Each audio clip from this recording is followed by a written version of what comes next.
नमस्कार. तर आज ना आपण आसन घेणार आहोत. मी आज जे कपडे काढलेले आहेत ना याच्यामधून खूप सारे कपडे निघाले आहेत दिवाणमधून, कारण की मी हे साठवून ठेवलेले होते. गरज नसलेले कपडे याच्यातच टाकायचे, त्यामुळे मग आता खूप सारे साठले. तर बघा त्यातलंच एक न्यू पॅन्ट घेतलेला आहे. याची काही डिझाईन त्यांना आवडली नव्हती, मग त्यामुळे त्यांनी काय केलं की हा पॅन्ट वापरलेलाच नाही. तर मग मी आता काय केलं, त्याला कट केलं, त्याच्याच मापाची सेम गोणी कट केली. आता जसे जसे शेपमध्ये पॅन्ट कट झाला तसे शेपमध्ये मी आसन बनवायला घेतलेले आहेत, कारण की तशीच गोणी कट केली आणि तसंच शेपमध्ये घेतले, कारण कपडा जसा पुरला तसं मग केलं आहे. त्याच्यानंतर त्याला छान पायपिंग लावून घेतली. वेगवेगळ्या कलरच्या कपड्यांनी मी पायपिंग लावली आणि एकावर एक ठेवून पहिले एक एक कोपरा करून, म्हणजे कारण की चारही साईडला मला फिनिशिंग द्यायची होती, त्यामुळं चारही साईडने अशी पायपिंग लावून घेतली बघा.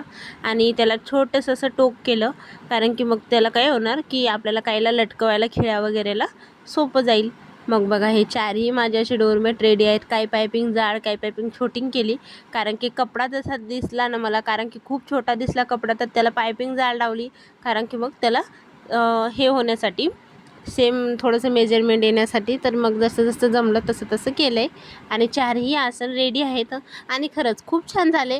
बिना कपडे तसे पडून राहिल्यापेक्षा काहीतरी यूजमध्ये येतील, आणि यूजमध्ये जे नाही आले ते मग घरात ठेवून तरी काय उपयोगाचं, असं होतं आहे माझं. कारण की किती दिवस झाले कपडे पडलेलेच होते. दर्शन आणि कृष्णाली छोटे होते, त्यामुळे काय काढणंच झाले नाही. मग आता उपयोगात घेतले. थोडे थोडे करून त्याची आयडिया करते. चला, कसा वाटला व्हिडिओ नक्की सांगा. Bye bye.